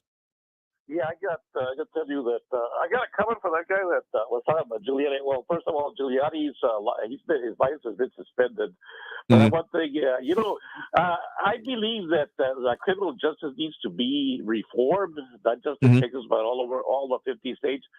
But the thing about it is that I think the ones that should be locked up mostly are the ones that commit violent crimes, not the one that steals a loaf of bread or a six-pack of beer. The thing about it is that I do not like to see everybody locked up, for minor stuff.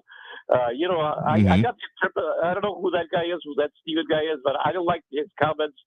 But I'll tell you, Giuliani. I wonder if Giuliani was gonna. He used to enforce the law mostly on minority people down there. Have them, the cops stop them, harass them. Right, the stop and frisk. That kind, and the thing about it, it looks like they want to see more minorities like black, brown, red, yellow, race, locked up in prison. That's the way I see it. It looks like the white people want to see minorities locked up, and when they commit a crime, it looks like, oh, why did you do this to us? I don't like, that's what I get the interpretation about here in the United States. So long as it's a person that it looks like they want to see minorities locked up, but their race, look, oh, poor me, no, I'm sorry. Let's enforce the law equally, okay? And especially let the punishment fit the crime. And we do need to change this, our criminal justice system. And like a person who gets caught with just like a small bag of a portion of marijuana, they shouldn't be locked up 5 or 10 years, So now just making examples of that, but that's all I have to say. Okay, have a good day. Yeah, sure thing. Appreciate the part in the call, dude. Thank you for that. I'll agree with you on those last 2 points anyway, that punishment should fit the crime, no cruel and unusual punishment, and equal justice under the law. Essentially, the concept you're getting at there should apply in a variety of ways. When talking about reform on that, it comes to mind in a few different ways. I have a very personal gripe, not that it's affected me personally, but the idea of the whole for-profit prison system, I've got a lot of issues with just as a concept of prioritizing, and some of the contracts that have come out of that, requiring there to be certain levels maintained in jails is just a little bit sick at its basic level. But beyond that, the idea of there being separate tiers of justice, ways people can buy their way out of it or get different treatment to them, it's at a certain point degrades the entire idea of justice, as has been put previously. An injustice anywhere is a threat to justice everywhere, and those are some very important concepts I find myself very invested in my personal life here. Calvin Williams saying you can't defund the police and then try and sue them for garbage reason. Yeah, it's definitely not that's why I don't get the whole defund the police and then also restrict like personal defense rights. It just like who do you expect to come if there's no one on the other end of the line? Another phrase I also think about a lot is expect to self-rescue, because that has been increasingly the case in modern life here, among other things. Jesse Garza saying I think the gas prices, it still needs to go down another $2 before I feel better about the situation. Kathy Coder saying stealing is never okay. I mean, I'll agree with you in general on that, but also can say that, yeah, maybe not the same punishment should apply to, say, what happened to those individuals up in Las Cruces, where they were just the flagrant disregard and then the altercation that began as they apparently, I mean, there's more developing out of that situation, but that there was at least an altercation happen and resulting in the shots fired and at least one dying. I mean, yeah, there's a lot of bad plans that were happening here. Kevin Williams also saying you may be right about those of us that hold ourselves to a higher standard are letting those who represent us get away without upholding the standards. And that's that concept I'm talking about. Again, noblesse oblige is not the totally right way to put it here, but it's the one that I feel applies the most, because those that are given positions of power, again, maybe not totally nobility, but those that are able to do so, either, in their position they found themselves in lives or being born into, or what they've been elected to or achieved, more pressure is put on them. And I think that should be a concept that is more honestly thought about. I know that the idea of to whom much has been given, much is expected from it, kind of to put it in the more Spider-Man way, with great power comes great responsibility here, though it's not totally what I'm trying to get at. Anyway, got time for at least one more call on the line here. We do have a call on the line here right now. You're live with Talk El Paso. Who's this? Good afternoon, Andrew. This is the real Tony Westside, and from now on, I'll have to give my code when I talk and I call in. I heard the other imposter calling himself Tony from Westside, but just remember, I'm the one that can say Massachusetts, ubiquitous, unique, and Massachusetts in association and entrepreneur without pausing. Anyway, that being said, I didn't want you to think I was the other guy calling under another pretext. But anyway, fair enough. I want to just real quickly an open letter to Mr. Peter Smartvine. I don't know how to say your last name correctly, sir, and I do believe as an individual you may be a fine individual. But I want to go on record and on the air and call you out that you are not a very good city councilman. I don't even know if you're still in office. I can't get to see you. You screen people. You have a closed door policy. When you have your meetings in the different areas of town, you're not allowed. You don't ask for questions. You don't get feedback. I mean, I think you're doing a lousy job. And I'm inviting you to step up to the plate and be a man and allow people to come talk to you. And I'm reminded of how insufficient and how useless you are as a representative by the fact that you just paved Belvedere and Wrestler, rather, you just put new pavement there, and yet Schuster has been needing repaving for the last 20 years. So again, I invite you to come on or to answer or to have your meetings and invite us or to communicate with the public somehow, because I think as a politician, you're a liability. You're not living up to your standards. Mr. Andrew here was talking about to whom much is given, much is expected. Well, you were born with a silver spoon in your mouth, and all you're doing is costing us money. You're not saving us a penny on taxes and so forth. So I challenge you to show us what you've accomplished. Otherwise, I am on record as calling you worthless as a representative. And thank you, Andrew, for letting me voice my opinion. Absolutely. I mean, that's one of the things we're definitely here for. And the concept of, calling out elected officials, I do appreciate kind of the way you phrased it, honestly, of, not being necessarily a reflection on his character, but rather your dissatisfaction with what he has done so far in office, which of course you are entitled to. And as a finer point to be made, I think it's one that's often lost in this day and age, because I may have no issue with the person. There is plenty of elected officials I can think of that, probably might be a fun person to have a beer for, but do I still want them in office? That is a very situationally dependent question there now, isn't it? And I'm not saying I'm going to totally agree with the open door policy being suggested here, but Calvin Williams bringing up that shopping cart theory, going out of his way to return the cart and one that was left behind here as an example of what's required for there to be a healthy society out there, people doing something that is not strictly required of them, but that is undeniably the right thing to do. Maybe we'll get more into shopping cart theory. I've mentioned it a few times here. If anyone's unfamiliar with it, let me know, and we'll happy to go back into it and what it means for society. In any case, we're due for that next break right now. If someone was on the line, I may have fat fingered the number there, so my apologies if I got rid of you. But in any case, we'll squeeze in what we can here at the end of the program, tell you what we've got working on for you and what we got coming up in some of the final comments here. So stay tuned. More Talk El Paso after this break here on News Radio 690 KTSM. I'm your host, Andrew J. Polk. A little bit more to come. And of course, we're on the cusp of the weekend and what we have right before it here, Free for All Friday. So stay tuned. More Talk El Paso after this break here on News Radio 690 KTSM. Stay tuned.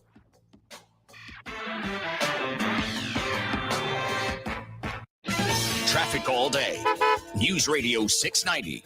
I-10 eastbound at Trans Mountain, a truck with a trailer is blocking the right shoulder. A stalled semi and a couple of vehicles blocking the right lane in the lower valley on Loop 375 northbound at Alameda. I-10 eastbound is stop and go from Cotton to the 54 Patriot with 5-minute delays. And an accident reported Zaragoza at Sunfire Boulevard. Carrie Edwards, El Paso traffic. This report is sponsored by the Truth with Lisa Booth podcast. Country music star John Rich just released a new single called Progress, where he calls out woke ideology. Don't miss John Rich and don't miss The Truth with Lisa Booth every Monday, every Thursday, and all throughout the week on the iHeartRadio app, Apple Podcasts, Spotify, or wherever you get your podcasts. The El Paso Community Foundation supports the causes you feel passionate about here in the Borderland, whether it's education, social services, arts and culture, the environment, health, or economic development. The El Paso Community Foundation has been promoting philanthropy and progress in our hometown region for more than 45 years. Make your mark with us. Start a fund today for good, for El Paso,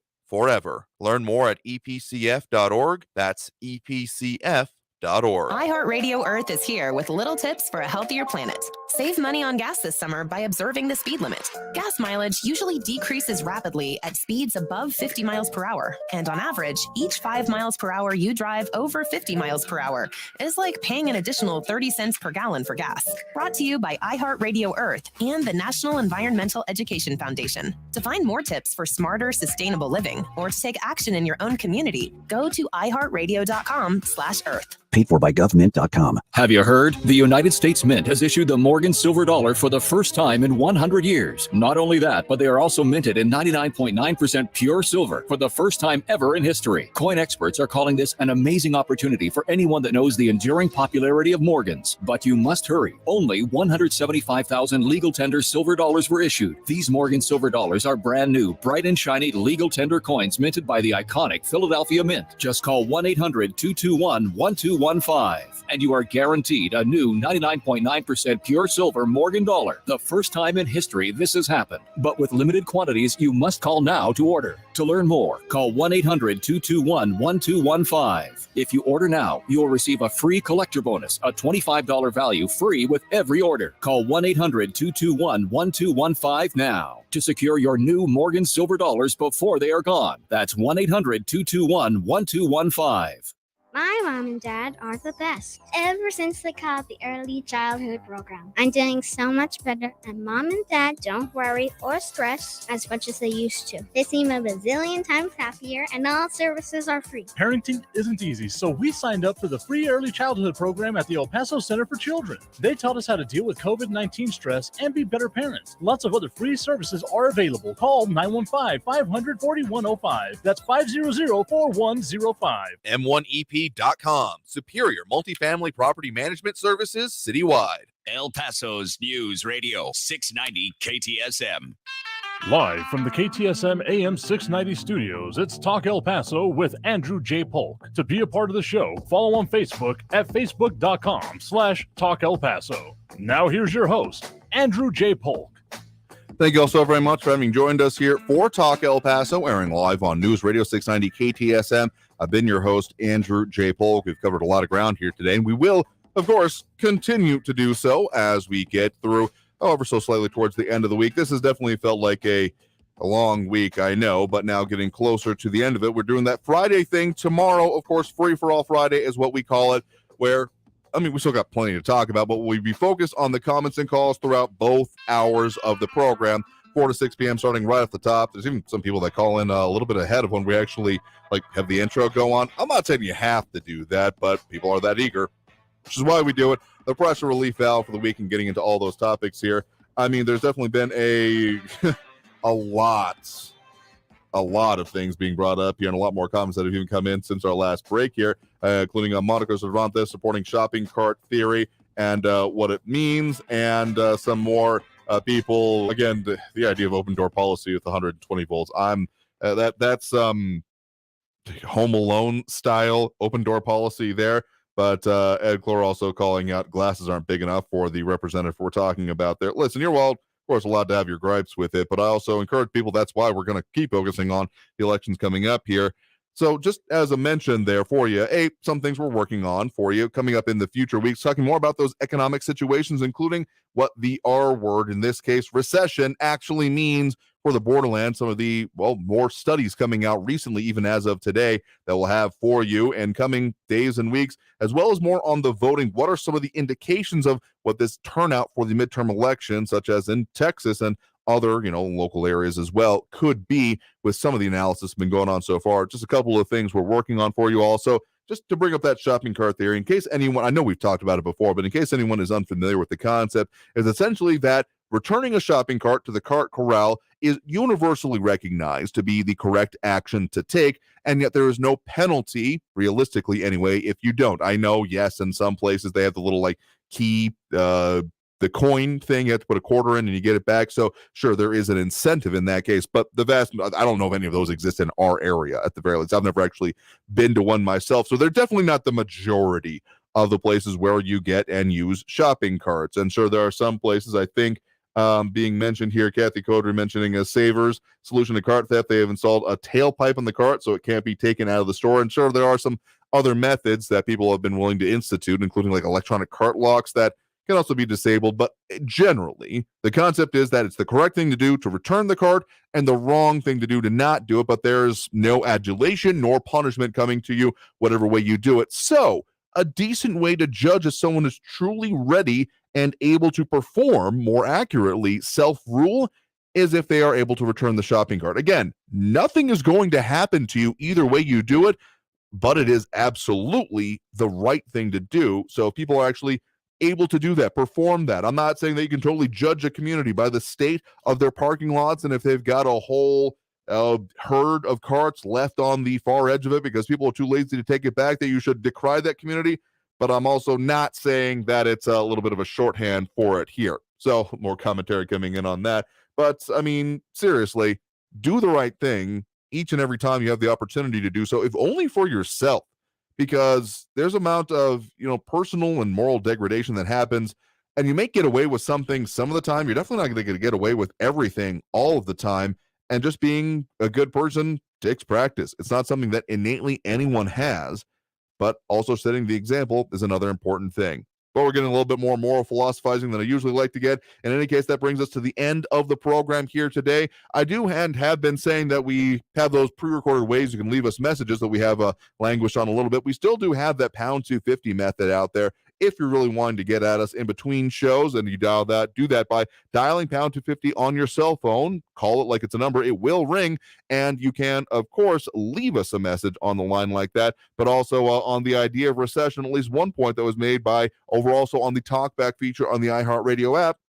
Way you can tell that we are in a recession right now is the fact that the current administration is trying to redefine what a recession is.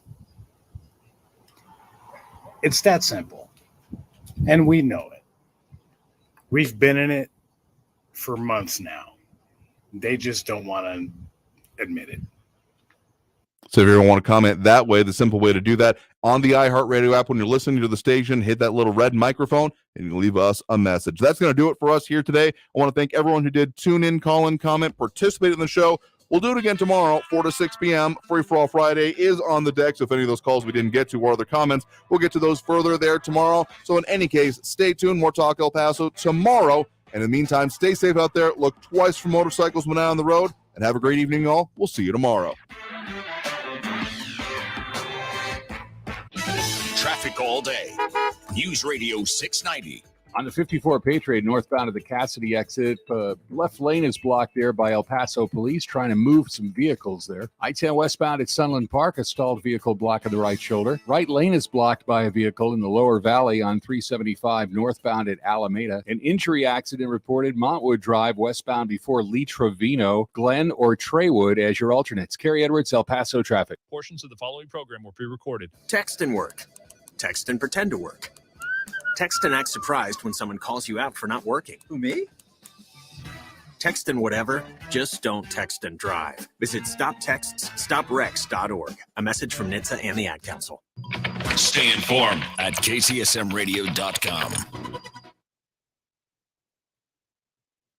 News on the hour and a half. Traffic and weather all day. I don't watch television, so I get all my news from you. News on the hour and a half. Traffic and weather all day. News Radio 690 is KTSM AM El Paso.